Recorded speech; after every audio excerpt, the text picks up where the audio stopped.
Yeah. Yeah, okay. You ready? Yes, and make sure your mics are on. Hello. Yes.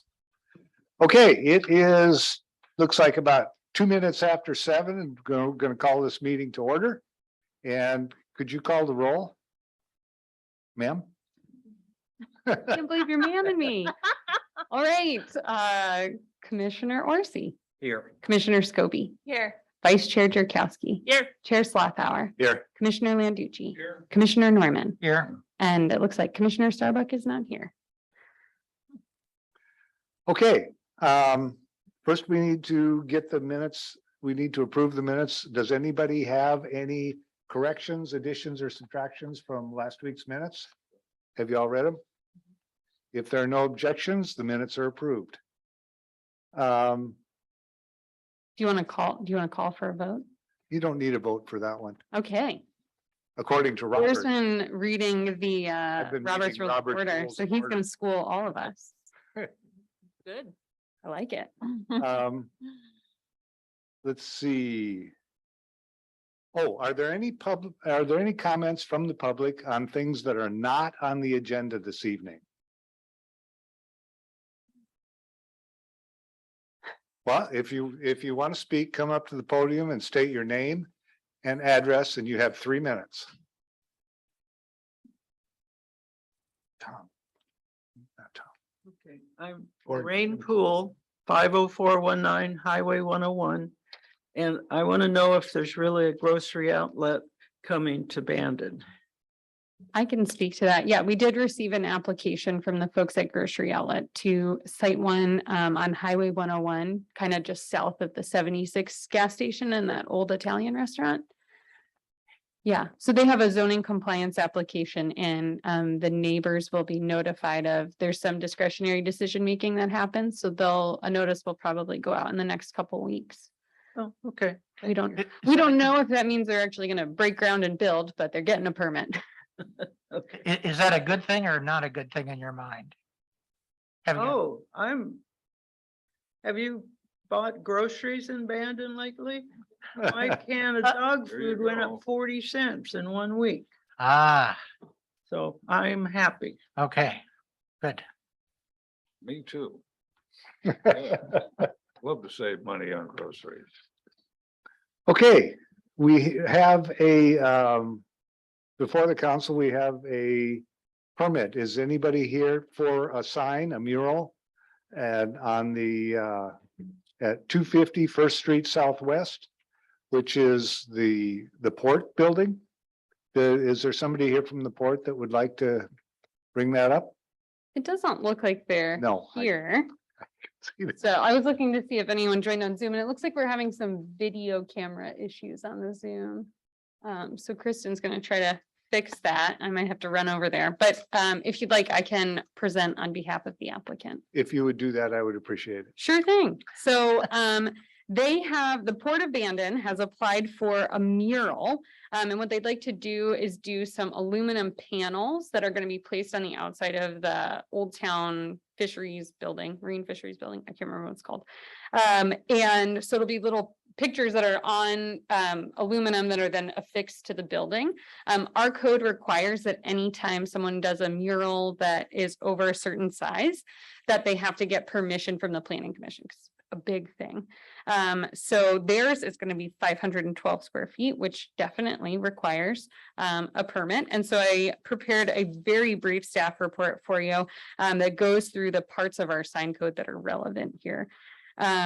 So they have some general provisions that I pulled out, can't interfere with any vision clearance. It can't exceed 20 feet in height or the height of the building, can't obstruct any fire escapes, has to be securely fastened, can't fall on somebody, that sort of thing. And they have to be professional and well maintained. We do know that Vicky Affitati, who does lots of murals around here, is going to be the one doing it. And then I was talking to Bear a little bit before the meeting because in our sign code, how it works is that in different zones, slightly different, but based on the linear square footage of either your building or your property, you get that same amount in signage. In this case, our code specifically says that murals are not considered in the overall signage that's allowed by a certain property, so that they would probably exceed their signage limit if we included this mural, so it's excluded from that calculation. So we have recommended approval, and with the conditions that they don't interfere with the vision clearance area, that they are fastened to the building, all of those sort of general provisions. Do you have any questions? They also supplied some pictures here for the audience who hasn't seen them. They're all going to be undersea images. They look cool. Yeah, I think it'll be fun. So the aluminum pieces that are going to be affixed to the building, do we know how large those are? Let's see, I might say in here. I don't recall seeing it in the. I don't recall application. seeing it either. It just says the horizontal dimension is 32 feet, distance to the street is 19 feet, the vertical dimension is 16 feet. Maybe 4x8. Yeah, so I don't know how big each panel is. Sounds right, probably would be. 4x8, it sounds like, I mean. Yeah, it could, I don't know if they're gonna overlap or if they're all gonna just be static. And the purpose of this mural is to decorate the waterfront? Yeah. Sure. Okay, I don't know. It's actually gonna go where the existing one is kind of faded out, which was the same place. It's on the east side of the building. No, I think they're gonna do this one on the front of the building, Oh, on the entrance. front. They're not gonna replace. That's just So kind of facing the faded parking out. lot? Yeah, I think facing the parking lot is where they intended to do it. Oh, I was wondering about that. Yeah, I thought that was. Yeah, they said on the east side of the building, which would be like the entrance to the farmer's market area. Cool. That's right. The old one will still remain, All right. or the old mural isn't going anywhere. Okay, And I guess just a reminder, it's not a public hearing. This is a type 2 decision, which means that it's administrative. There, we did notice the neighbors and they would have the ability to provide comment. And if they did provide comment, they could also appeal the decision. We did not receive any public comments on the application. okay, so that we still need to vote on it though. Yeah, Yeah. you'd still deliberate and make a decision. What I thought we'd do is just go down and if anybody has any comments, go ahead and take it.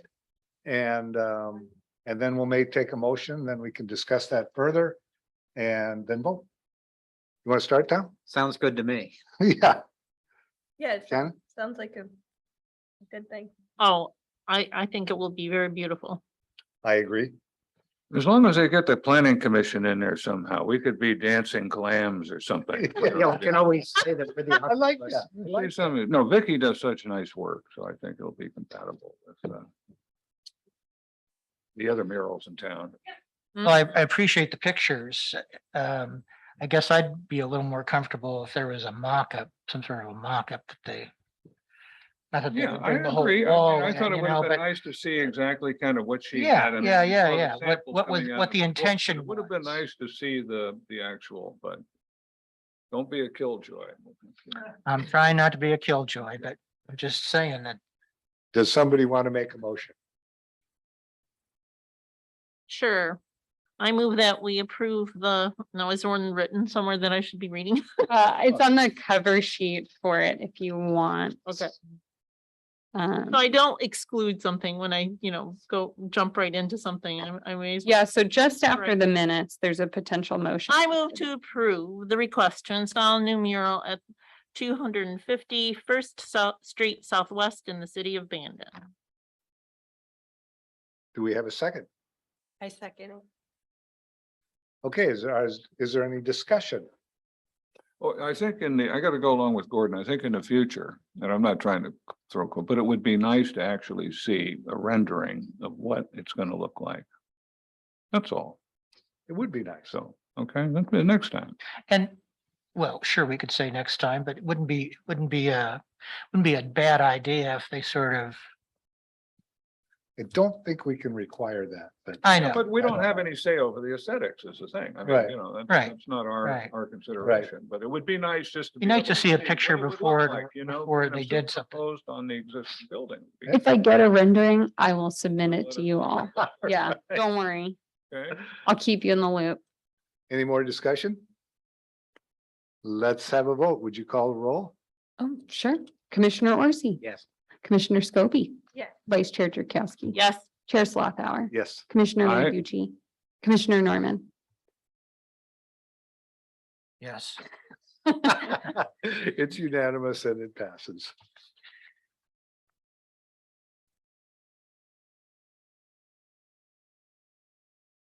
Now, we're going to go to, do you guys recall several times now we've discussed required setbacks? And we're gonna skip 6.2 because we are not prepared to talk about height in the floodplain. But we are gonna talk about structures in required setbacks. Was everybody here at the work session? Yeah. yeah. Okay, good, everybody because that was a good discussion. Yeah, Are we going to try and get some wording for an ordinance? I provided it for you this evening. If you want, I can chat briefly about it. It's in your packet. Oh, It's item 6.2. 6.1. Got it. 6.1, yeah. So at the last meeting, we talked about possibly amending the code to allow for certain structures within required yards. We've gotten some requests for things that I think are completely reasonable, like a raised bed, a potted plant, you know, these sort of things in your front yard that aren't that are pretty benign. I looked through some other codes to figure out how other cities are handling these types of requests, and there's a couple things. They amend the definition of a structure to sort of disregard landscaping materials, which it looks like in looking at the planning commission has talked about this before in like the 90s, and they wanted to amend the code at the time to exclude landscaping materials, which is why I've included this in here as a recommendation. And I think that's broad enough to sort of determine. Jeff, we already talked about your item. You missed it, but they approved the mural.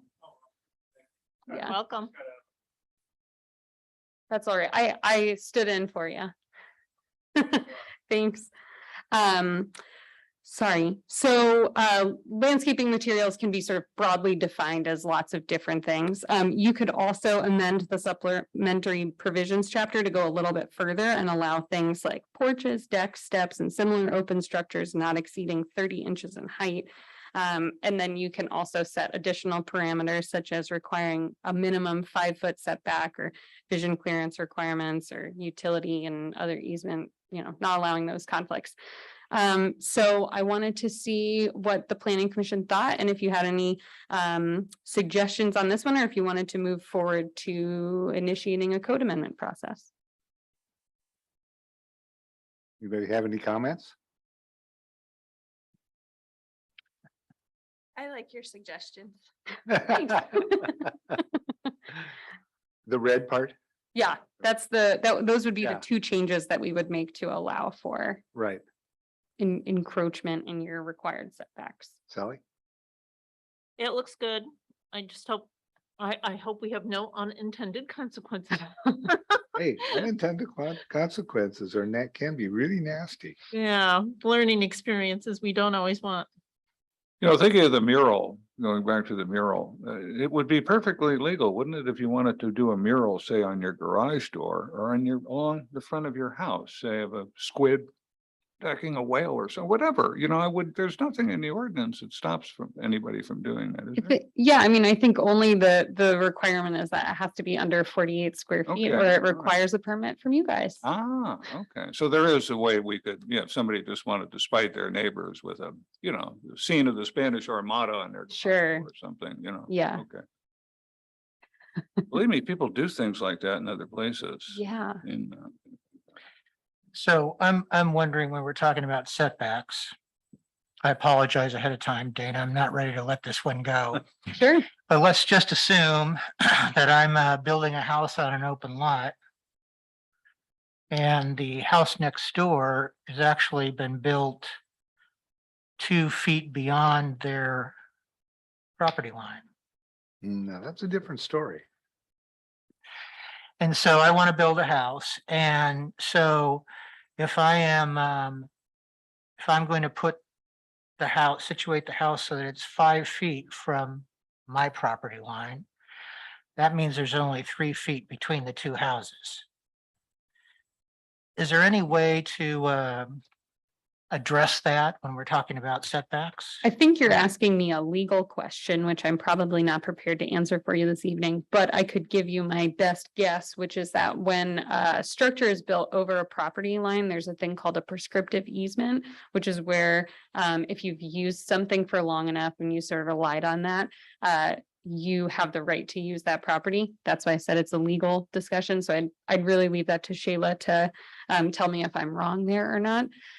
We do have a lot of examples in Old Town where all the property lines are off. So actually all of the buildings are built slightly on their neighboring property. So we've done quite a few property line adjustments down there to sort of right that wrong.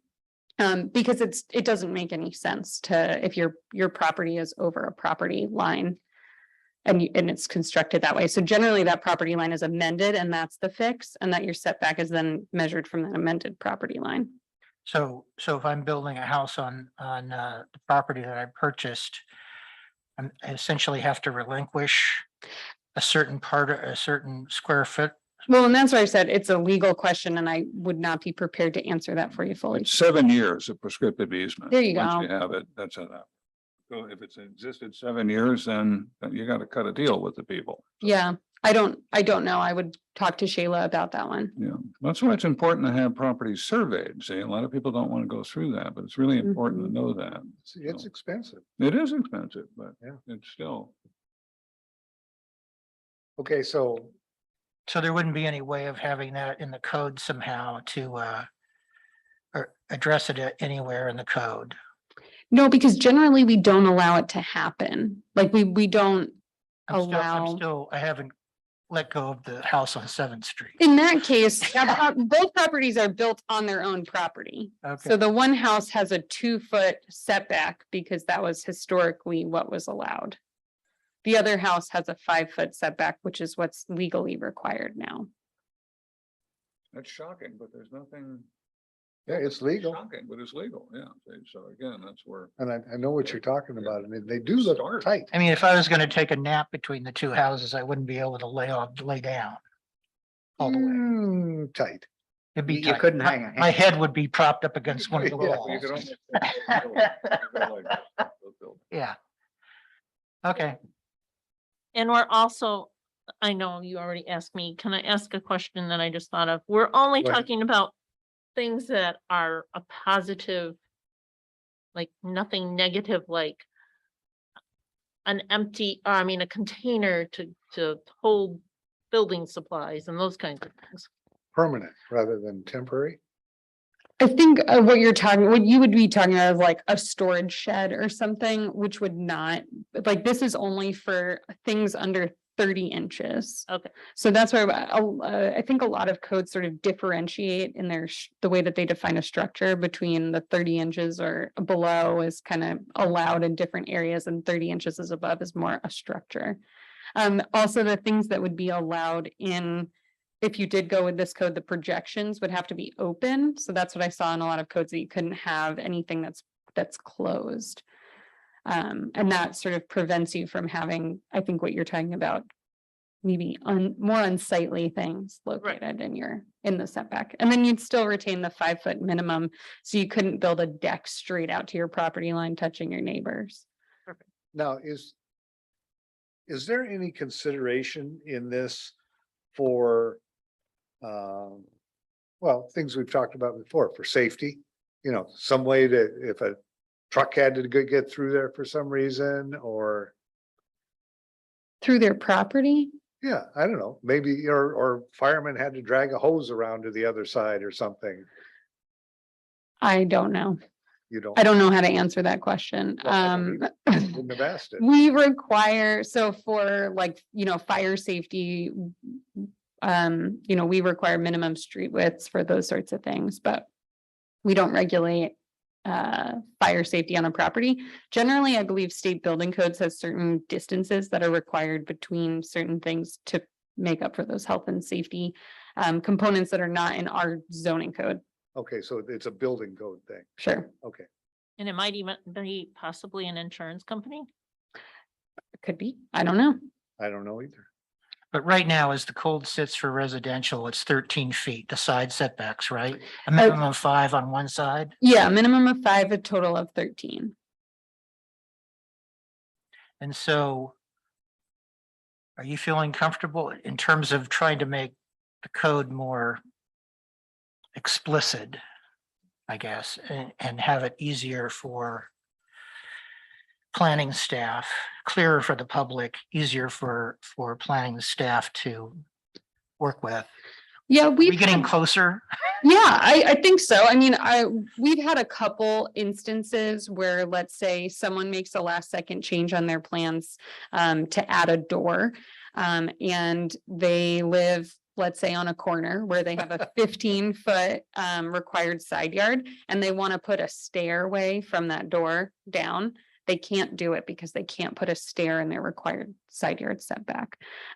We've also gotten requests, like I said, for raised beds in the front yard, and technically those are not permitted the way that our code is written right now. Because you can't have any structure in your required setbacks, and that means anything built up off the ground. So there's just probably a lot of code violations happening right now, like anyone who's got a bird bath in their front yard, or you know, something else that's a landscaping material would not be permitted the way our code is written. So a couple different things at play there that I think it's up to you all to determine whether or not that's appropriate. I think you can also say, we only want to allow this in the front yard or the backyard and not the side yards, or, you know, whatever. You can put other parameters on this to constrain it further if you see fit. If you're worried about the space between houses. Of course I am. Well, But then- also when we're talking about a structure, we're talking something that's not movable, correct? Not necessarily. So, I mean, the way that our code defines a structure is written here, and it means that which is built or constructed, an edifice or building of any kind, or any piece of work artificially built up or composed of parts joined together in some definite manner, and which requires location on the ground, or which is attached to something having location on the ground. It is a very broad definition of what a structure is. And so it's hard to say that like a raised bed wouldn't fit into that. A raised bed is a structure per that code because it's artificially created and attached to the ground.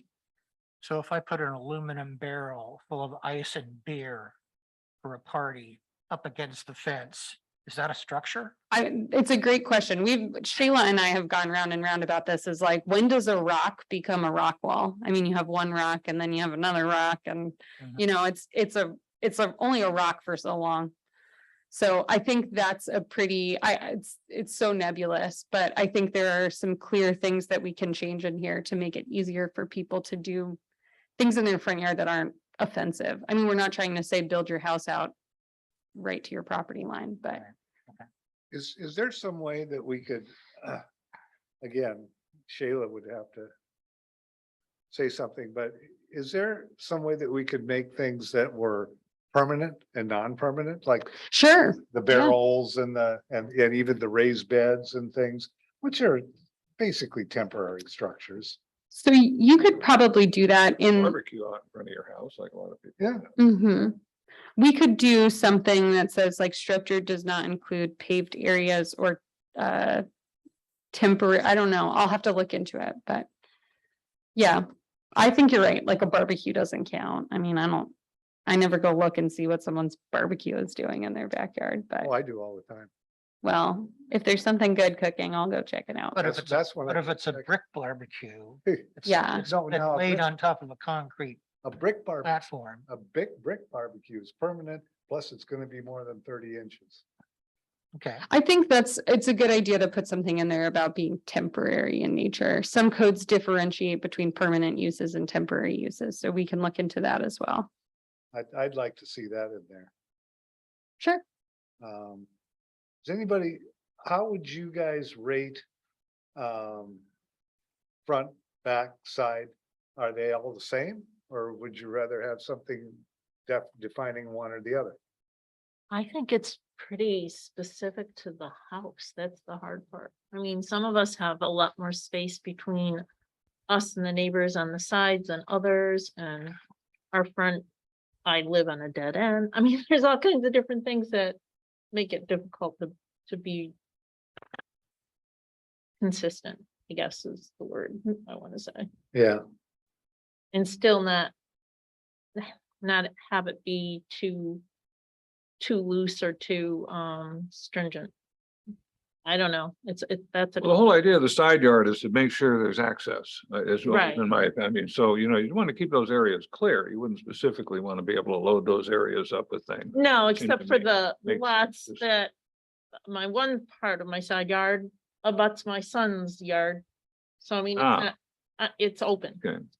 And I'm not trying to be obnoxious about it. I'm just lucky I have a little more room.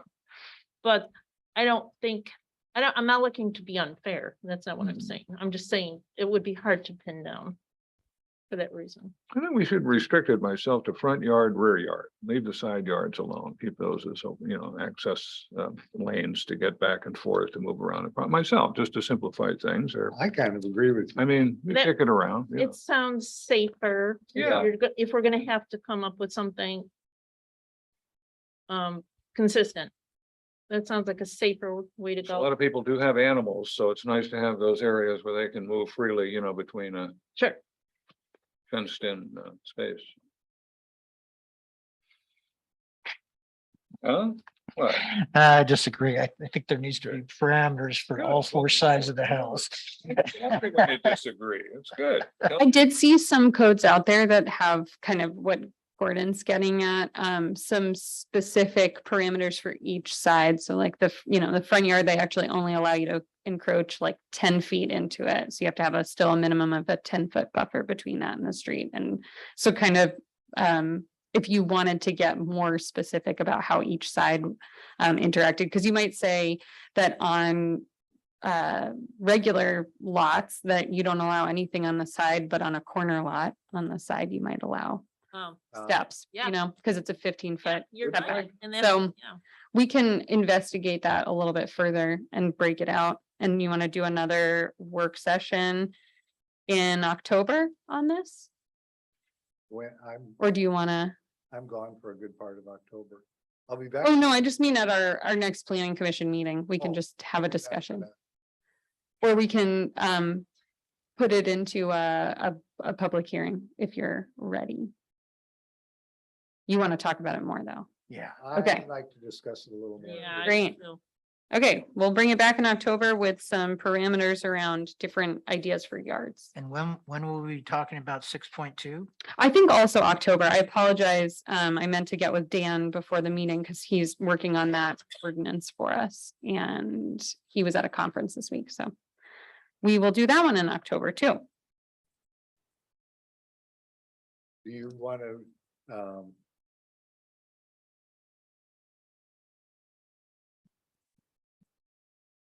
oops, What's that? oh, who's doing the erosion? So we've got, are we ready to move on to that one? Yeah, Okay. does anybody have anything else? I mean, we never really opened it, so we aren't gonna close it, but No, it wasn't a Any public other- hearing. It was just. any a other discussion. comments? Other Are you than, sure? other than You're just, not to gonna say- I'll wait until you move on. and then I'll make- other than to say that we need more time. Yeah, we do need Yeah. more time. And you know what? It would be helpful if you guys would think about this between the Sure. meetings and come with some specific things that you might want to say. So. All right, Sounds good. So we do have some folks here for the coastal erosion presentation. We've got Chris Shirley and who's here in person, and then Jonathan Allen, who's up on our screen. And I don't know which one of you wants to go first, but do you want to introduce yourselves? I'll go first. Okay. Christine Shirley. Do you want to speak into the microphone so they can hear you? I'm Christine Shirley from DLCD. I am a natural hazards planner and recently the Coastal Resilience Planner at DLCD. Thank you. And then I think we've got Jonathan. Do you want to introduce yourself? Yes, good evening. My name's Jonathan Allen. I'm a scientist with the Oregon Department of Geology and Mineral Industries. I work on all things related to coastal hazards, including earthquakes, tsunamis, and coastal change. Awesome. So we have both of these guys here tonight to talk to us about sort of coastal erosion in Bandon. And the reason why we're having this conversation is, so we adopted a hazard overlay zone a number of years ago that addressed a lot of the issues that we have along the west of Beach Loop Drive, sort of bluff area for oceanfront development. But we've also been talking about our view line ordinance, which is an inline view, but we've talked about trying to find a way that's clear and objective to set where that view line is. And one of the suggestions from Meg Reed when talking to her about, or actually it was when I was talking to you guys about it, you suggested a setback from the bluff to prevent coastal erosion, which started this conversation. And Meg also suggested that idea. So we invited these guys here tonight to talk to us about coastal erosion, because I don't know about you, but I'm not very knowledgeable about what's happening out there in Bandon.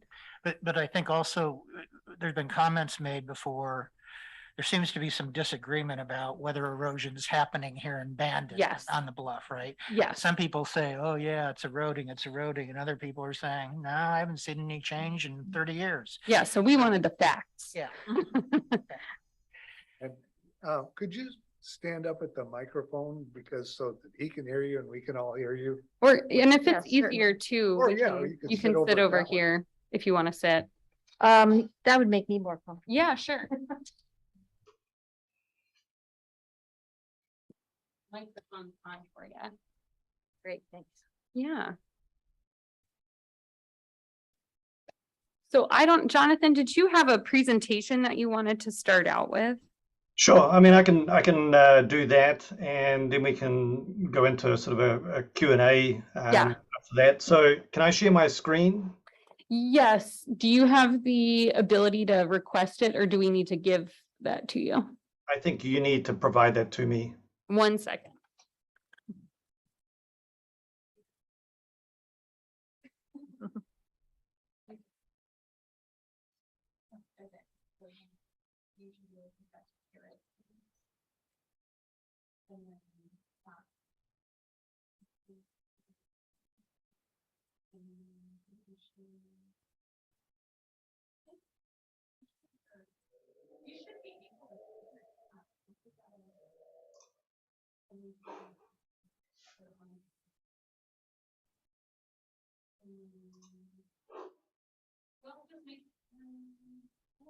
Shall I just try sharing? Yeah, you should try because it says, oh, perfect. Okay. It says we gave you the ability to.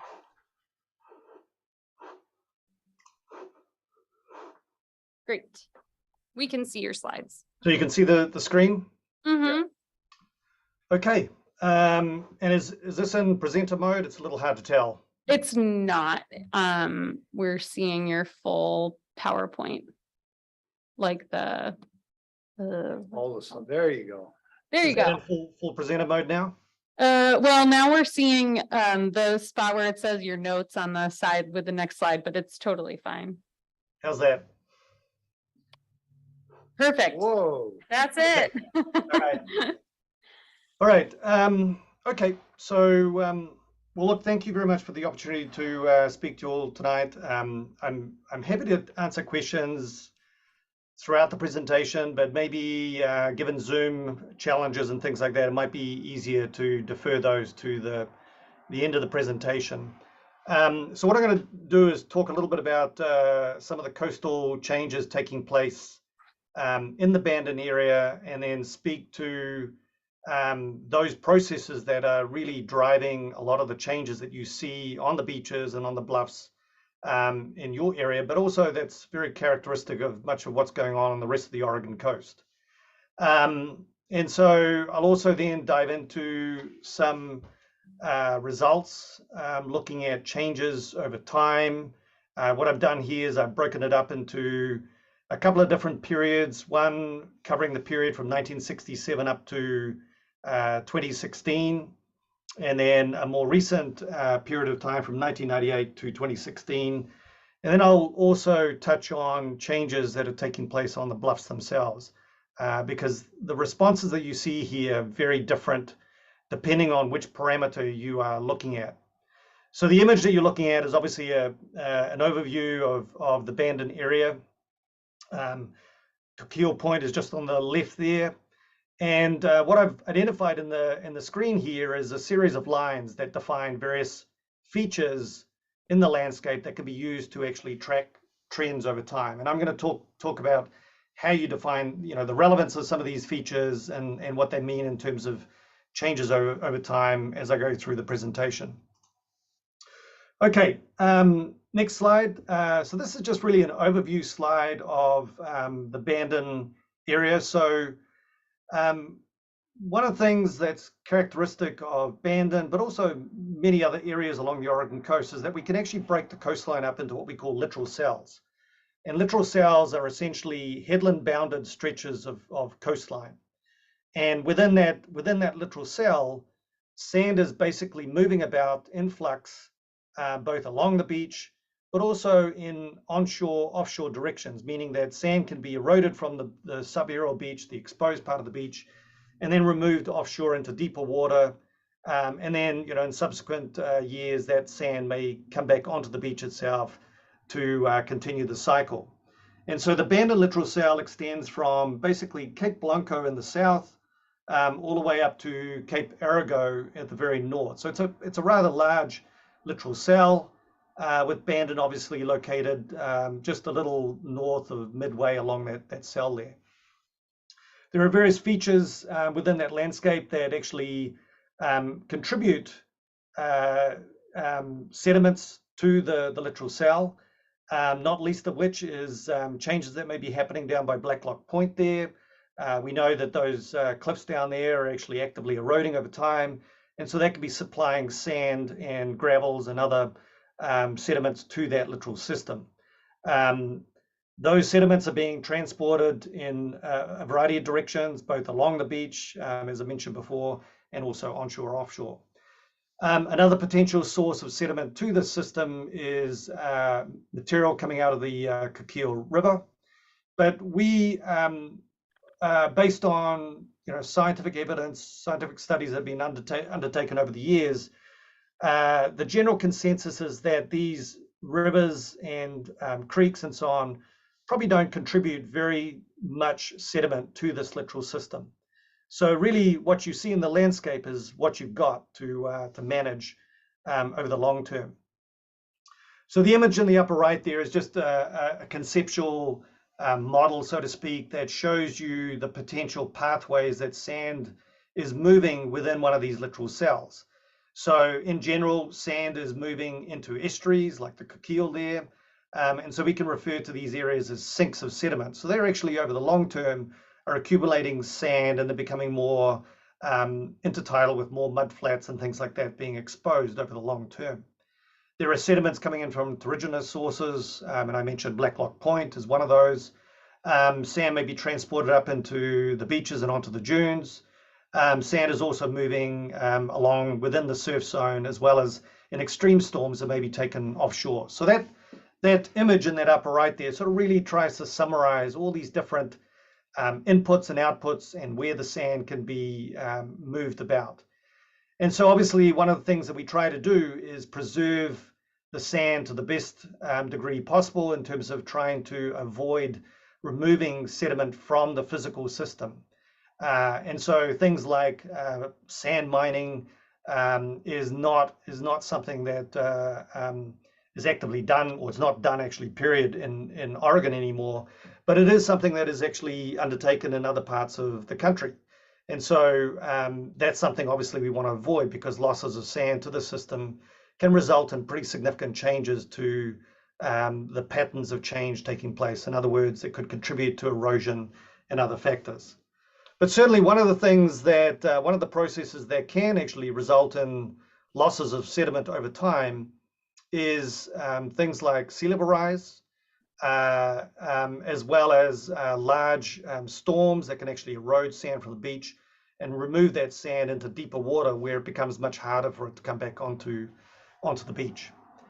So in the Bandon area, there's been a number of studies that have been done over the years looking at the sediment characteristics and the movement of sediment within these systems. These include work by Paul Komar in 1981. John Mara did a study, a coastal hazard study for the city of Bandon, developing hazard maps. Myself and others did some flood insurance studies for all of Coos County. And focused on some more detailed work in the Bandon area. And then more recently, Peter Ruggiero and others at Oregon State University, including myself, did some work a number of years ago looking at long-term changes in the coastal response along the whole Oregon coast. So within this littoral cell, we can break it up into sort of different characteristic shore types. So in the upper left there is what I refer to as the Bandon Triangle, which is abutting a series of marine terraces. And in the north, it's obviously constrained by the jetties at the mouth of the Coquille Estuary. And so this area has accumulated sand as a result of building of those jetties. The image on the right is looking south from Coquille Point, I believe. And shows a series of tall marine terraces fronted by a broad sand beach. Obviously, note the fact in this example here, those bluffs there are extremely well vegetated, piles of gorse and other types of vegetation, which is actually telling you something about what's going on in the landscape in this particular area. Image on the left is down a little further south of Bandon, where there's a series of duneback beaches. And homes have been built just in front of a marine terrace there. And then as you go further south, it transitions to a series of lower marine terraces that are then fronted by dunes as well as beach. So this is the overall sort of geomorphic character of this area. And this is summarized in this particular map here. So you can see that north of Bandon, much of the shore up to 5 Mile Point, or actually just south of 5 Mile Point there, is duneback. As you go north, further north up to Cape Arago, it transitions to more bluffback beaches. And then in the Bandon, immediate Bandon area, it's very much dominated by bluffback beaches like I showed you in those images before. And then as you go south along the New River spit, we're into what we call barrier beaches that are very dynamic sort of features. So again, we did some work in 2012 developing coastal flood studies for this area, and some of the characteristics about the beaches and the bluffs sort of jump out from these types of data sets. So on the left there is just a map showing a series of transects where we did actual surveys of the beach. In those plots there, which are probably pretty horrible to look at, but in the upper left there is a measure of beach slope. So as you go north up against the jetties, the beach slope actually steep increases, and so that's indicative of being comprised of coarser sediments. And then as you go south of Coquille Point, the sediments transition to much finer sands, and the beach flattens out. And then the image on the right captures the heights of the bluffs as well as the duneback area. So you can see in the far right, the low dune elevations there of around 20 to 30 feet elevation, corresponding to the area around the Bandon Triangle, transitioning south to those very high terraces around Coquille Point, reaching elevations of 70 to 80 feet. And then as you go further south, you transition to lower terraces that are fronted by dunes. And then the bottom image is a model of expected extreme water levels coupled with tides from the Bandon Triangle on the left side southward along south of Coquille Point. So you can see how we see higher run up and potential for overtopping in the Bandon Triangle area with water levels exceeding 7 meters. So that's about 20 plus feet, reaching as high as about 25, 26 feet just south of the jetty, and then decreasing as you go south along the cliffs there, where run-up elevations are barely getting up above 20 to 21 feet. So I mentioned the jetties, and so this is a schematic of changes in the shorelines as a result of building the jetties in the late 1800s. So you can see in the upper left there, the shoreline in 1860. Basically, the Coquille estuary was bouncing around in response to the prevailing wave climate. There were no constrictions other than the marine terraces to the immediate south, which is that hashed line. And then in the 1880s, the jetties were built. And as the jetties were being built, the shoreline started to advance seaward, and as sand accumulated behind those jetties. And that process really continued all the way up to the 1930s in these particular cartoons here. And you can see that the coastline actually advanced quite significantly in some areas up to about 1,000 meters, so almost 3,000 feet from where it originally was, which is up against the marine terraces along that southern portion or just left of downtown Bandon. We know this area is exposed to periodic extreme storms. So the image on the left there is actually an aerial photo taken in 1939, shortly after a series of very extreme storms that hit the Oregon coast.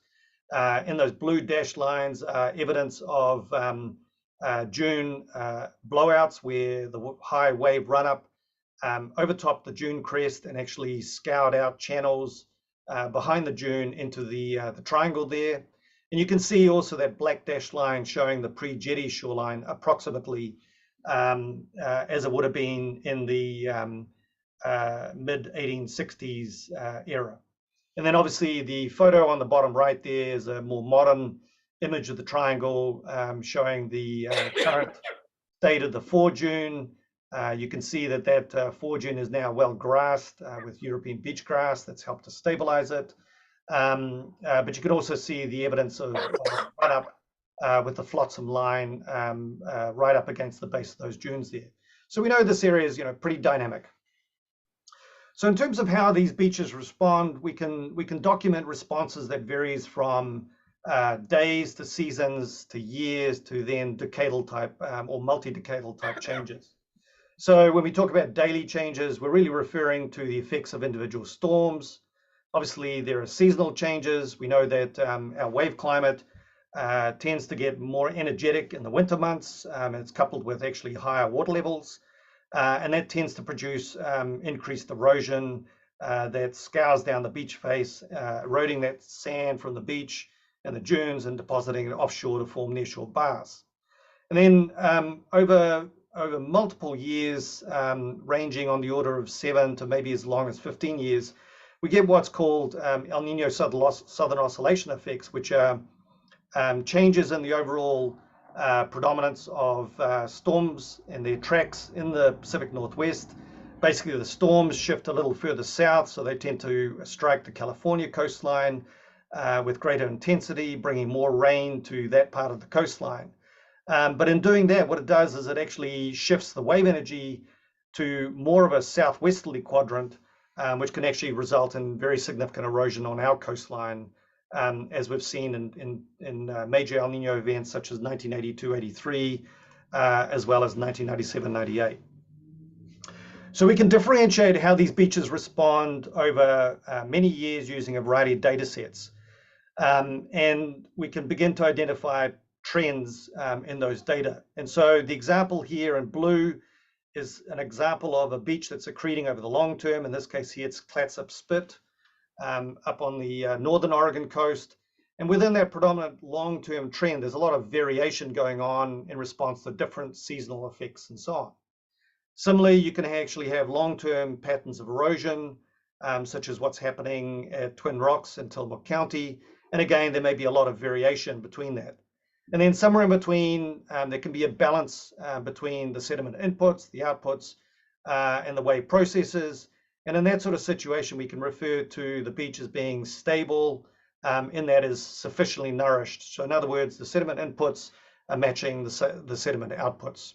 And then the two plots on the right just simply are capturing those responses in those two areas, one with a dominant phase of accretion, one with a dominant phase of erosion, with a lot of variation in between. So what are the processes that really drive coastal change in these areas? Well, these obviously, some of these are no-brainers. Large storm-generated waves are the most important. We know that the North Pacific and the Oregon coast is exposed to one of the most extreme wave climates in the world.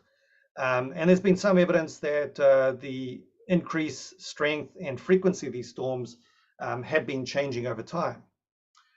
The other factor that's very critical is high water levels. So, for example, we know that between summer and winter, our water levels along our coastline actually increase by about a foot between summer and winter. And then during El Nino years, that seasonal increase actually almost doubles, so that we can actually see total water levels or total sea levels rising by as much as 2 to even as high as 3 feet under those extreme conditions. And then obviously during individual storms, there may be what we call storm surges that are locally higher water levels that are the product of strong winds coupled with barometric pressure and other effects that super elevates those water levels along the coastline. And it is this combination of high water levels combined with large storms that really is the major driving force behind a lot of the changes that you see on the beaches. One of the other factors I've touched on is the longshore movement of beach sediment. And so we see this sort of schematically in this cartoon here developed by Paul Comer. So in a typical normal year, our winter waves come out of the west to southwest quadrant. So that tends to drive sand northward. And then in the summer months, the waves come out of the northwest. And so that sand tends to move back southward. And so over many, many years, there's essentially a net balance in this sand movement. So in this sort of situation, this would be referred to as an equilibrium sort of system. Then during El Nino years, we actually experience these larger storm waves out of the southwest, results in greater erosion at the south ends of these littoral cells. So let's say down by Blacklock Point, greater erosion north of the jetties, so just north of the Coquille jetty, and then accumulation of sand to the north that could pile up in the triangle or further north up against Cape Arago. And all of this is being driven by variations in storm movement patterns that result in the waves that you see out there. And so in general, as I mentioned earlier, the largest waves are produced out of the very southern quadrant and can be producing wave heights that are exceeding 10 meters, so about 33 feet. And we've actually measured waves up to as high as 50 feet in the most extreme storms.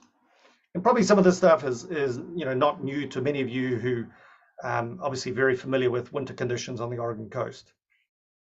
So there are other factors that can actually contribute to coastal change as well. And I'm going to touch on the last one, sea level rise.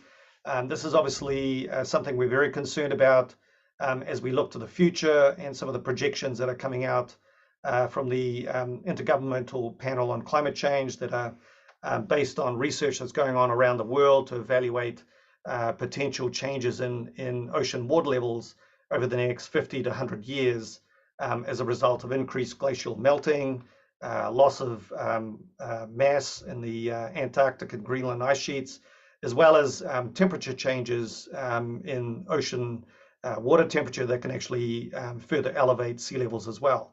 So all of these factors combined can actually serve to accelerate and enhance erosion, both locally, but also at regional and global levels. So how do we define coastal change? So there's a variety of different ways to do this. In the upper left is an example where we can use aerial photos.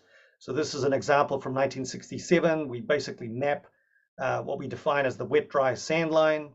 The image in the right is an example that was used by John Mara when developing the hazard maps for Bandon. So in this case here, he maps out the top of the bluff and then measures the change from the house there to the edge of the bluff, and then does that in subsequent aerial photos, so more modern photos, to look at the change over time. The bottom two images reflect more sophisticated approaches where we can actually mount GPS sensors on top of vehicles and actually physically drive particular datum elevations that may be of interest, such as the mean high water line. Or we can resort to even more sophisticated techniques such as airborne LiDAR, which is basically a laser system that's mounted in a plane. It's downward pointing, And it basically scans the elevation of the beach and the bluffs there. And the more modern versions of LiDAR these days can actually penetrate the water column and begin to extrapolate information about the bathymetry in the nearshore or in the surf zone. And so using these various types of data sets, we can begin to extrapolate trends over time. But where do you actually focus your attention? Because that actually has a pretty important bearing on the patterns that you may be seeing. So in this example here, this is a plot where we have a pretty long time history now, almost 23 years of measurements. These are seasonal measurements at one particular site up in the Clatsop Plains. And you can see the response of the beach at essentially different elevations. So on the far left of the plots there in blue, you have change in the bottom on the x-axis in meters. You can see the same equivalent value in feet on the top of the very top of the plots there. And then time on the y-axis, extending from 1998 all the way up to the present. And so that blue line really captures the changes that are happening down near the intertidal zone. So basically near the mean high water or mean high water line. And what you can see right away is that there's a lot of variability going on down in that part of the beach. And as you go further up the beach to the back of the beach, so clearly closer to the dune or the bluff toe, so now we move to the right-hand plot there, which is the black dots, where I've indicated storm responses. So up at those high elevations, you're now seeing a much smoother trend over time. But periodically that trend can be, that trend can see abrupt shifts, both landward or seaward, in response to storms or sudden sand influxes. But in this example here, this is evidence of actual long-term retreat at that particular location. So this is telling us something about, areas that we can focus on to look at trends over many, many years. So what I'm going to present on now is some results just from a very quick assessment of LiDAR data from historical shorelines. And so I'm going to focus on results from two different parts of the beach. One taken from the mean high water shoreline, which is about plus 7 feet elevation. And then I'm also going to define a shoreline feature at the back of the beach. And I'm using a 6 meter contour, which is about a plus 20 foot elevation relative to mean low water. So these are datum-based shorelines that can be directly related to the airborne LiDAR that's being collected along our coastline. So the map here shows the results of that analysis for the Bandon area. So obviously up by the jetties, you can see there the mouth of the Coquille Estuary. And you can see in this example here is actually from 1967 all the way up to 2016. So we've almost got a 50-year period here. So the blue colors indicate accretion, and the yellow to red colors indicate erosion over this 50-year time frame. Now again, remember, this is measured down near the shoreline, which is obviously subject to a lot of this variability. And one of the challenges with this type of assessment is that if you only have 3 or 4 surveys, then, and there's a lot of variability that's going on in intervening years, you could be actually missing crucial data that could actually skew these trends in one direction or another. But anyway, in this particular example, you can see that in the area of the Bandon Triangle, it's been slowly accreting, roughly about 1/3 to almost 2 feet per year over that 50-year period. And then as you go south, south of Coquille Point, the amount of accumulation has increased quite substantially to small areas there, like down by Johnson Creek, where the shoreline is accreted by greater than 2 meters per year. And again, you can just see this visually when you walk along the shoreline there, those dunes that are built up in front of the marine terraces that have been the product of this sand accumulation over the long term. So what happens if we actually focus on really the last 2 decades? So we start to see a slightly different picture here. And again, we're still focusing on that mean high water shoreline position, so down near that intertidal zone that has a lot more variability. We see evidence now of mostly low to moderate scales of erosion over this time frame. So anywhere from losses of about a third of a foot to maybe as much as 3 feet, with some areas in that sort of south central area down by Johnson Creek, where the erosion may be exceeding 3 to 6 feet, with a small area that's continuing to accumulate sand. So this shows quite a different picture to obviously that longer term record. So what happens if we actually look at what's happening at the back of the beach? So this is much closer to the toe of the bluff. And the reason why I picked the toe of the bluff is that this is actually a pretty good measure of what is likely to happen in the future, because while you could focus on the top of the bluff, and I can clearly demonstrate that in those areas, the change has been negligible over the last 20 to even probably 50 years. And we know that from past studies like the work that John Maher has done. But really, where things are probably going to happen in the future is not at the top of the bluff immediately. It's actually what's going to happen down near the toe of the bluff. And so that's actually a pretty good barometer of potentially what could happen in the future. And so when we look at this area, we see, again, a variety of different responses with areas in the triangle showing evidence of slight recession over the last 20 years.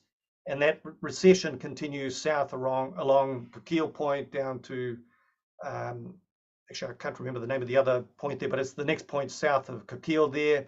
And then it transitions to a region that's accreting with larger erosion taking place just north or just south of Johnson Creek.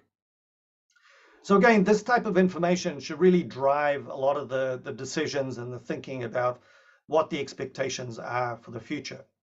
So that brings up, so this sort of, all that information can be distilled down into a couple of graphics like this. And so really what I want to point out is these plots here, which show the change in the position of the beach at that shoreline, so down near mean high water in the upper plot, versus what's happening at the back of the beach, which is that plus 20 feet line in the bottom plot. And I've divided the area up into the bluffs and the dune bluff regions, and you can see that along the toe of the bluffs there in that bottom plot, the changes are very low. So somewhere on the order of around minus half a foot per year over this 20-year time frame. Again, just reconfirming what we saw in that previous plot, but at least now you're able to see actual numbers of change.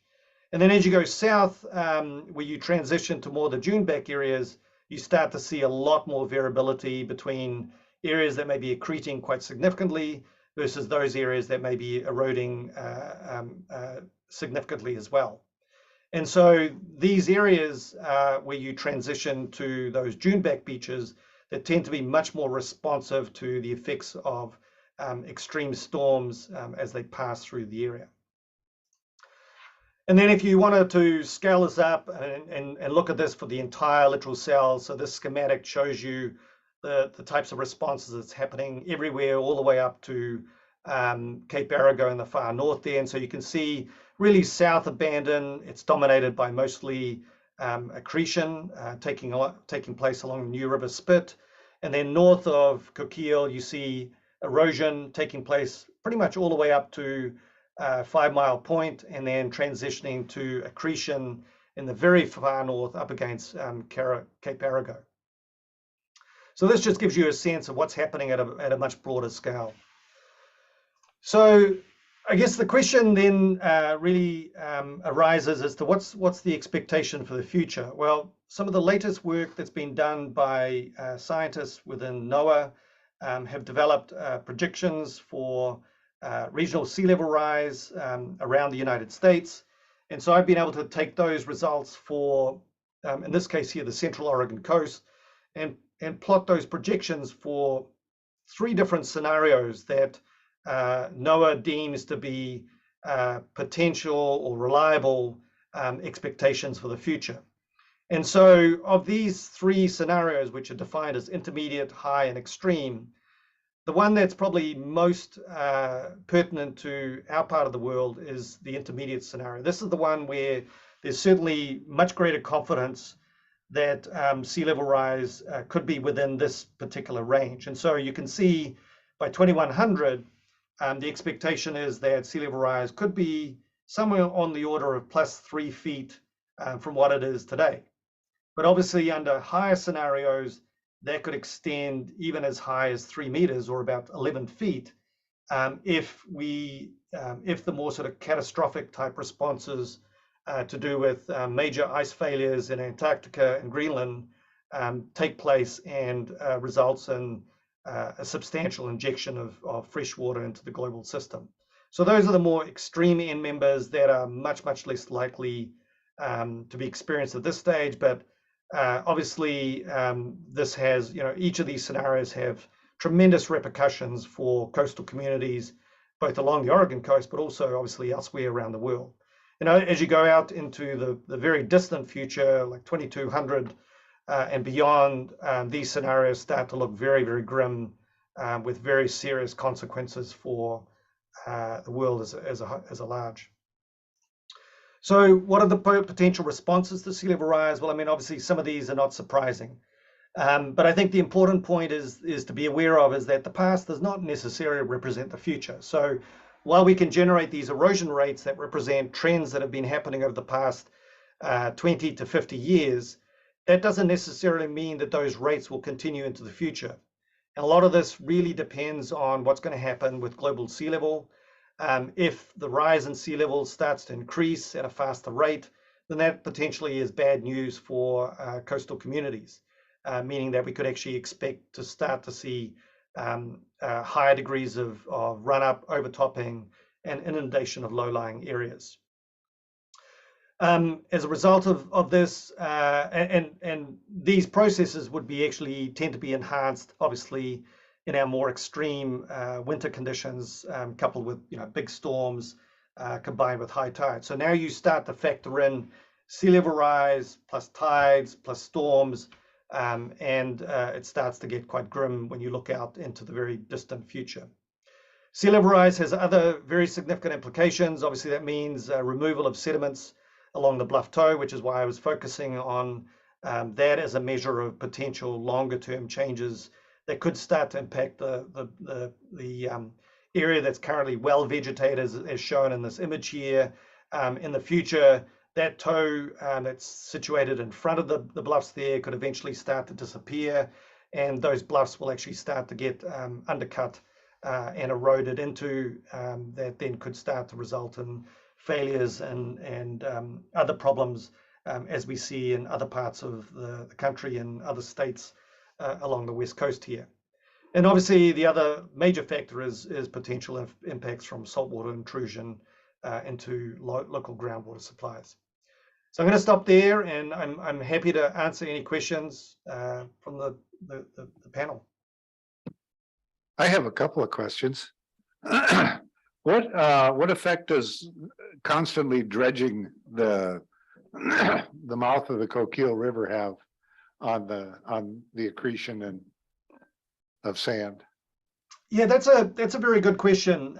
So it can actually have a variety of effects. So a lot of this depends on the volume of sand that's being removed. So the first thing is in the most ideal environment, whatever sand that's removed from the navigation channel there would be kept within the physical system. That means it would actually be either placed back on the beach to the north or placed in the near shore to allow for sediment supply to the beaches to the north. But typically what happens is the Corps of Engineers will actually dispose of those sediments in deeper water. And so over the long term, sediments that are taken out of that navigation channel and placed in deep water represents a loss to the physical system, and that can actually have longer term repercussions. The caveat to all of this really comes back to the question over inputs versus outputs. So right now we know that places like Blacklock Point are actually actively eroding at pretty significant rates, and is contributing large, although we don't know the volumes, but we could figure it out, but is probably contributing large volumes of sand and gravels to the physical system. And so that's probably serving to balance some of those offsets that you see from removing sands by dredging, and is a direct reason why you see some of the accumulation that's happened between, from 1967 up to the present. Some of those high rates of accumulation are really a product of that sand that's been moving along that littoral system, all the way from Blacklock Point northward up towards Bandon, and then continuing and bypassing Bandon, going northward all the way up to Cape Arago. So I mean, that's the overall response that we would hypothesize is happening across this entire system. Does that answer your question? Yeah, it does. So not a huge thing, but the fact that they dump it pretty far out means that, yeah, there is a loss there. Yeah. And so, I mean, the Corps of Engineers are mandated to dispose of this sediment in the least cost fashion and to avoid potential effects to the system, meaning effects to their dredging operation. So they don't want to dump it, right off the mouth there, because it's going to cause a mound that would actually have catastrophic effects on fishing boats. But also that sand would then eventually just come back into the navigation channel and build back up again. So they want to place it in deep water to try to avoid double handling this stuff. Okay, my other question was, since we are, I don't know how active it is, but we are in a subduction zone. Yep. Is the land going up, down, and how does that affect things? Yeah, that's a really excellent question. So this was the slide I skipped. Based on geodetic observations of the coastline, we can actually divide the Oregon coast into two general areas. So about south of Coos Bay is an area where the rate of tectonic uplift right now is actually exceeding the current rates of sea level rise.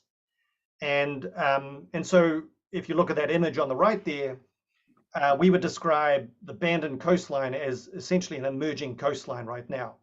So that's another reason why your coastal bluffs aren't necessarily seeing effects of extreme erosion, that they remain, pretty well vegetated and stable over the long term, because basically the rate of uplift in this area is exceeding that rate of sea level rise. North of Coos Bay, the reverse is happening, where the rate of sea level rise is actually exceeding the rate of tectonic uplift. And so in that part of the coastline, it's essentially being submerged over the long term. But obviously that rate of submergence is very low, on the order of a couple of millimeters per year, which obviously when you start to then factor in sea level rise is going to change those numbers quite dramatically. And so the reason why I point out the emerging for now for the Bandon area is that when you account for sea level rise, at some point in the future, the rate of sea level rise will start to exceed the rate of tectonic uplift in the Bandon area, and it will transition to an environment where it's subject to submergence. Now, coming back to the issue of Cascadia, so the evidence, so what we think, so obviously we know that the last major great earthquake on the subduction zone happened in 1700. And so in that event, based on studies of marsh deposits along the coastline, both here in Oregon and Washington, the general consensus is in that event, the coastline was instantaneously dropped by about 3 to 6 feet. And it varies from estuary to estuary. And so when you drop the coastline during one of these great earthquakes, then that's basically no different to raising sea level suddenly, instantaneously. And so the cliffs that you see in the Bandon area were probably last activated in that 1700 event, and for probably multiple decades after that last great earthquake. And we see this evidence for this in those cliffs by the fact that you can find evidence of cliff erosion, or rather wave cut notches in the bottom of the cliffs and things like that. So that tells us something about what this coastline was probably doing immediately following Cascadia. Does that answer? Thank you. Yeah. So the uplift of the plate, you mentioned that that's happening south of Coos Bay. How far down does it go? How far south does the plate uplift go? You know? I'm sorry, could someone repeat the question? I was struggling to hear. Is your mic on? Sorry, my mic wasn't on. I apologize. So the specific to the Cascadia Plate, south of Coos Bay, it's uplifting. You're getting uplift. How far south does that go, the uplift of the plate?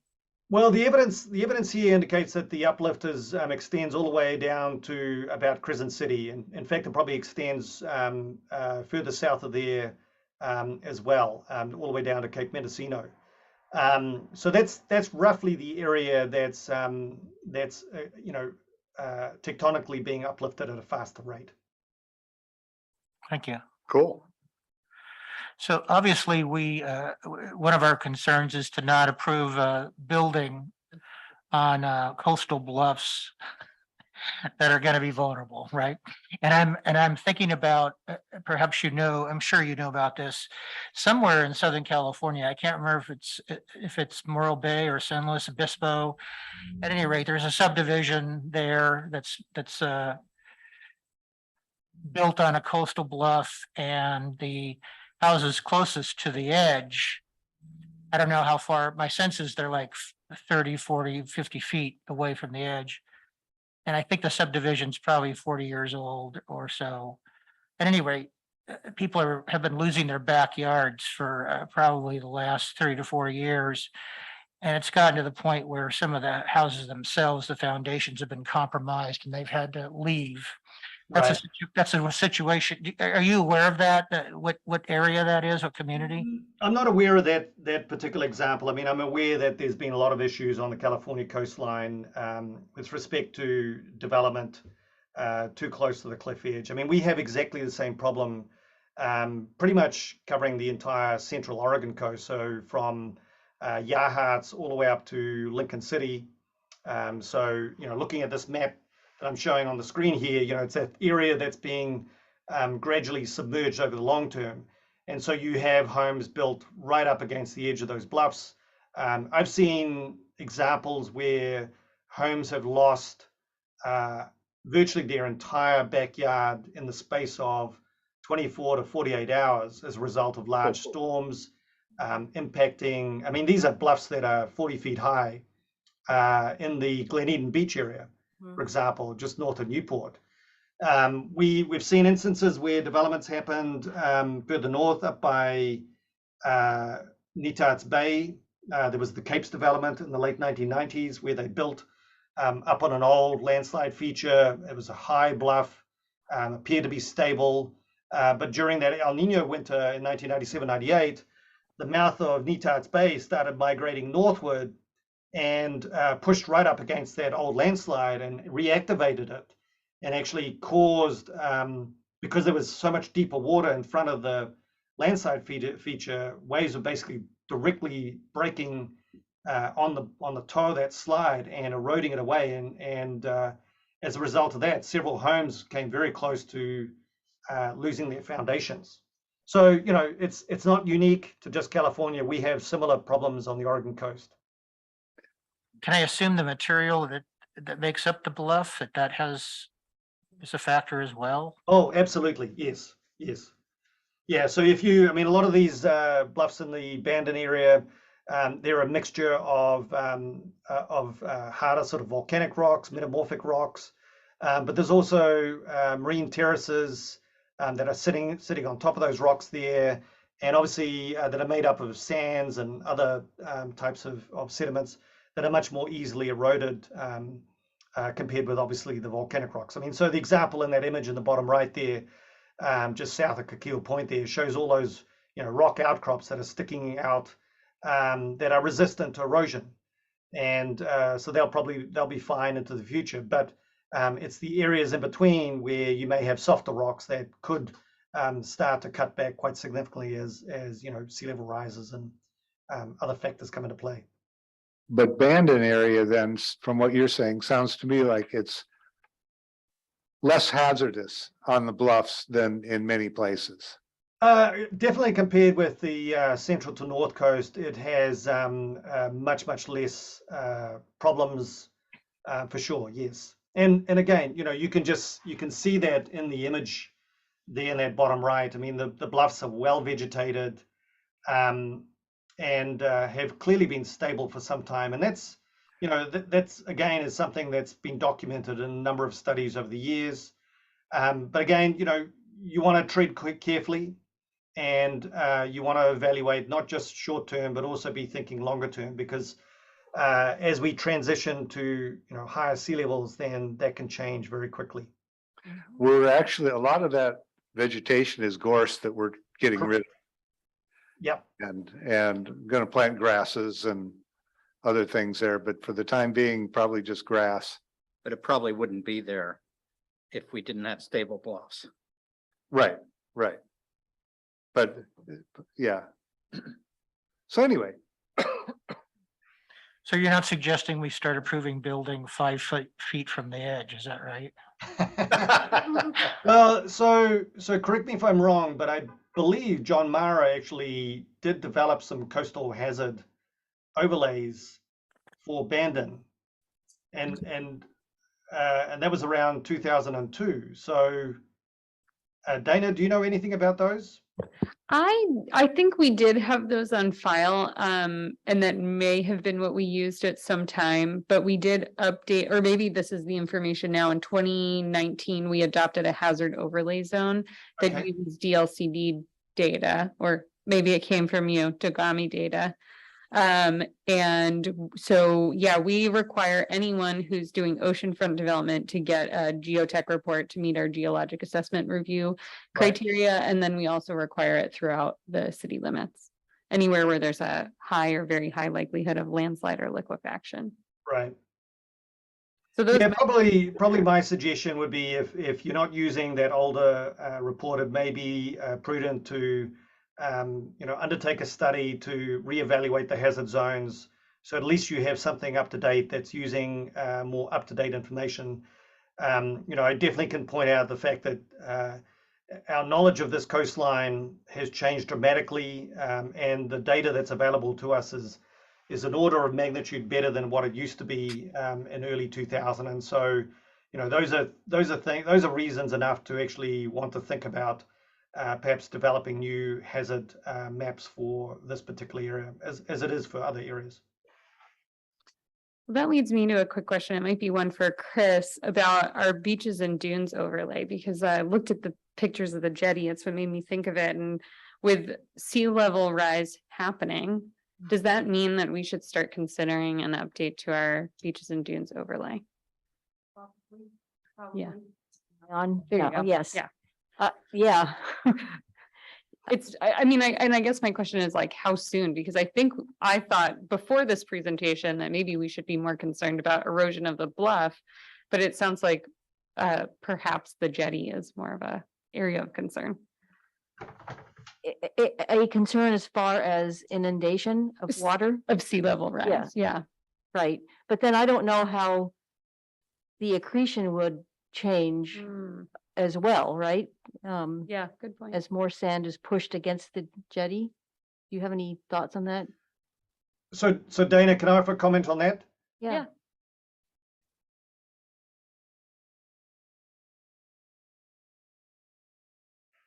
Sorry. Yeah, do you, sorry, are you pulling Yeah. something up or did you have a comment on that one? Sorry, I was going to offer a comment on that. My screen was breaking up, but Oh, sure. so we're actually going to be working with Meg Reed and DLCD to develop an updated beach and dune overlay for the entire Oregon coast, using some work that we did in Tillamook County as a model. And so that will actually refine our understanding of the active foredune and features like that along the coastline. So that may be of some help. It doesn't delve into the issue of developing hazard maps, but it does integrate, results from the flood modeling that we did in the Bandon area and other newer data sets. Thanks.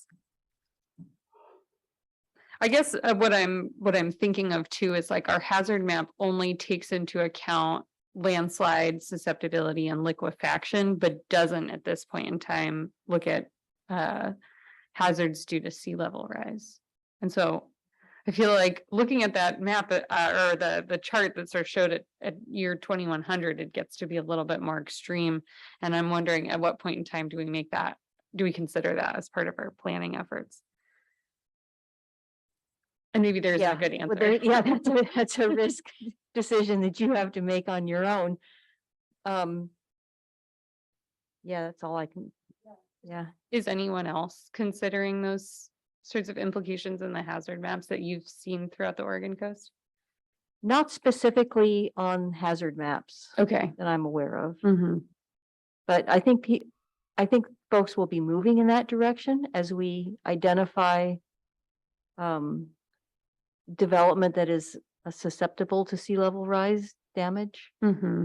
So there are places along the coast where we're not going to see a lot of damage, and other places we'll see a lot. And I'm anticipating, well, I know up in Tillamook, they are doing, thinking about sea level rise, and doing new hazard mapping up there. Okay. So we did actually, with the hazard mapping we did in Tillamook County in early 2000, we did actually factor in sea level rise there. That's right. But it was based on historical rates, not the projected future forecast. And so there's definitely a reason to reevaluate those effects for the future. We're going up faster. Right, for the time being. For the time being. Right. Any other questions for these guys?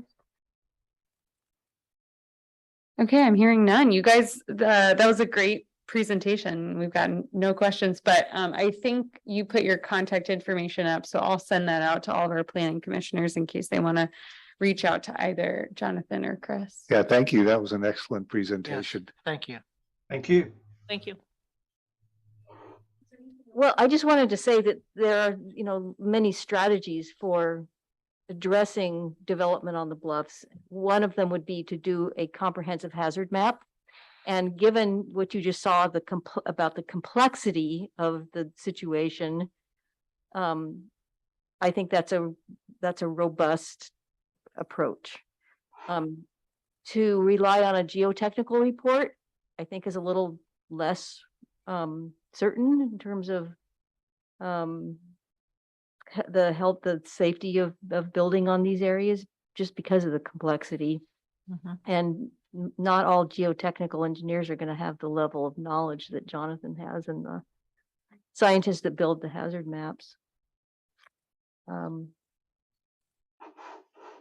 So your suggestion would be to do a hazard map update, or Yes. and to maybe strengthen our hazard code even further for specific to bluff development.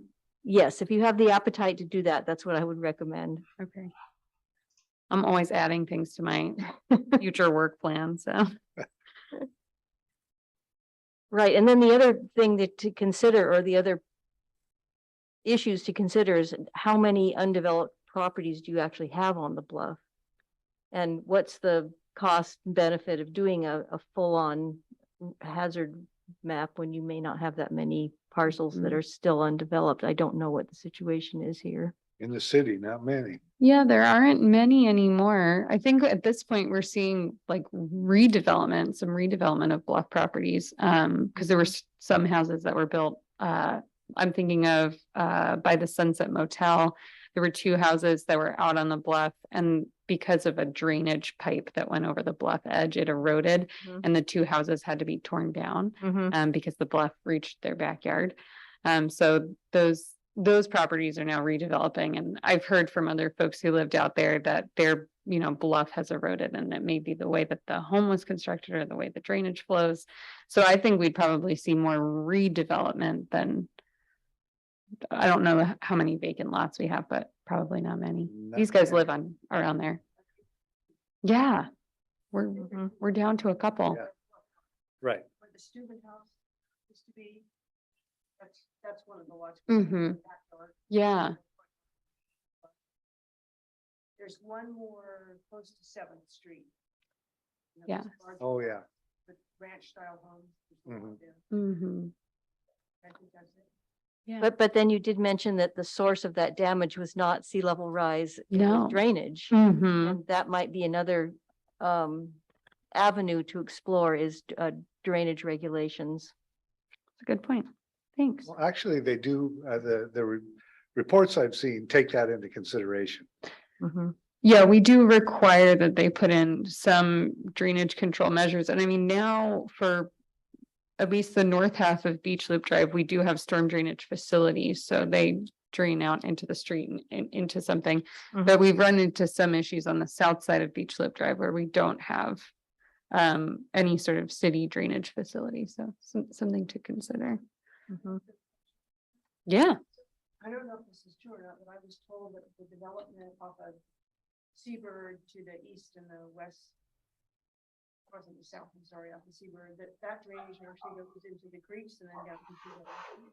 That's how that's being captured. I think I'm not a drainage expert, but I do think that a lot of the drainage from the Ocean Trails, Ocean Terrace subdivision kind of goes out to that Seabird and Beach Loop Drive and then sort of naturally percolates and drains out into Johnson Creek, which then goes out into the ocean. Instead of being- Yeah. Mm-hmm. So, that is either, are the creeks a threat as a lot of the creeks don't go straight down to the ocean. They actually go at the bottom of the bluff and they're eroding, like undercutting the bluff. You can see that happen. Yeah, did you hear that, Yeah, Jonathan? probably not. You want to repeat it for him? Yeah, the question was about creeks that don't discharge directly out onto the beach. They hug the bluff and possibly undercut the edge of the bluff or the toe of the bluff. Yeah, we've seen, we definitely have examples of that happening in various other creeks up and down the Oregon coast, where movements of the rivers and creek mouths can actually be driven in all sorts of directions, north and south, and over quite large distances, and that can actually, as it pushes up against existing dunes or even bluffs, it can actually result in very localized erosion in those areas. Right, and it's not something that's easily controlled by engineering. The creek Well, I mean, did it once. you can engineer for it, but it's just whether you're able to in those sort of situations. Yeah. Interesting. Okay, well, thank anything you. else? Does anybody have anything else on this subject? Yeah, I guess we could also ask the audience if they had any questions too. Yeah.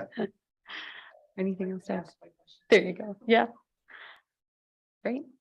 All right. Okay, well then, thank you. And I think we're going to move on. Thank you. Have a good night. Thanks, Jonathan Bye-bye. and Chris. Thanks. Thank you.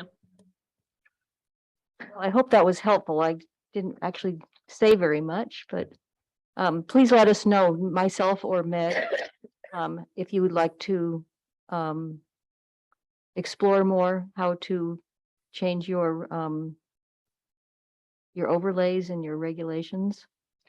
Yeah, I think we're working with Meg on updating our shoreland overlay, some of the mapping on that. And I believe we'll also be touching on the beaches and dunes to what Jonathan was saying, but had not considered any changes to our hazards. So I'll reach out to Meg and see if there's another possibility to do some updating just with our concern that we've had recently about bluff development. So Okay, and then there's one other plug I'd like to make. Meg and I have been working on a sea level rise guide for the last Mhm. couple of years. And we have a process where you can work through what is on the coast that is potentially affected by sea level rise. So you can determine if you have homes or businesses or roadways or beach access points or any of those assets that are valuable to the community within a sea level rise inundation area. oh, And that might help you also target where you want to focus attention. mm-hmm. And how do we get to that? Do you- Well, we're publishing in October. Oh, okay. So if you're interested in pursuing that, let me know and we can walk you through that process. What do you think? Sure, Oh, I think it'd be worth looking at Yeah. for sure. Great. for sure. Yeah, and in this area, you could find you won't have a big problem, and that's that's good. It gives you that confidence that that won't be a huge problem, but you might find something that's at risk that you didn't think about. Yeah, It'd be interesting. great to look at something like that. Yeah, definitely. Yeah. If you could notify us when it comes out, we'd appreciate it. Yes, it's Yeah. coming out hopefully at the end of October. That's exciting. Yeah, Great. Thank you. okay. Thank you. Dana, do you have a planning department report? Yes, it's in here for you, in your packet. It's the Yes. last thing. I saw it. Do you have anything that you want to add to that? I don't think there's much in here to add. I guess the only thing I would add is, I sent out a note about there is a, planning commissioner training coming up next week. I think we have Tom, Catherine, Sally, and Gordon signed up for it.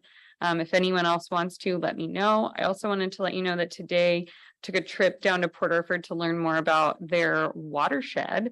And there's going to be a local in North Bend sort of conference about protecting your drinking water source. And so if anyone is feeling really interested and passionate about water source protection, it could be a great opportunity. So email me and let me know. Regarding that training, I believe you suggested that they were going to send a ticket or something. Yeah, so you should have gotten an email from Eventbrite. Has everybody gotten I I can't- joined, I accepted the. If you didn't, it might be because you're doing the in-person option. On the receipt, it said that they're going to send you information the day before, but I can send you the email that we got when we purchased it. Okay. So that you have that, and we'll double check that we put your email in correctly too. But you should be able to show up. They'll know who you are. Good, okay. And so they're gonna send everything out next Wednesday. Okay, thank you. Yeah, you're welcome. And that's all I have unless anyone has any questions for me. Great. Then I guess unless, does anybody have any comments? Gordon? Well, I'm going to comment. I don't have any. Just queuing you. Anybody? I would love to see it. Catherine? Oh, sorry, Sally. Okay. I would love to see us pursue some of the suggestions that they gave us. Great. We're more prepared.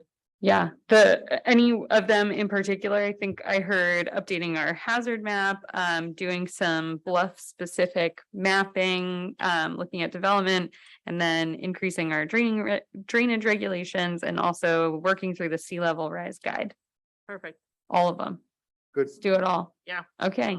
Okay, well then I guess we're gonna be adjourned. Holy, Wow. Whoa. serious. Good, right.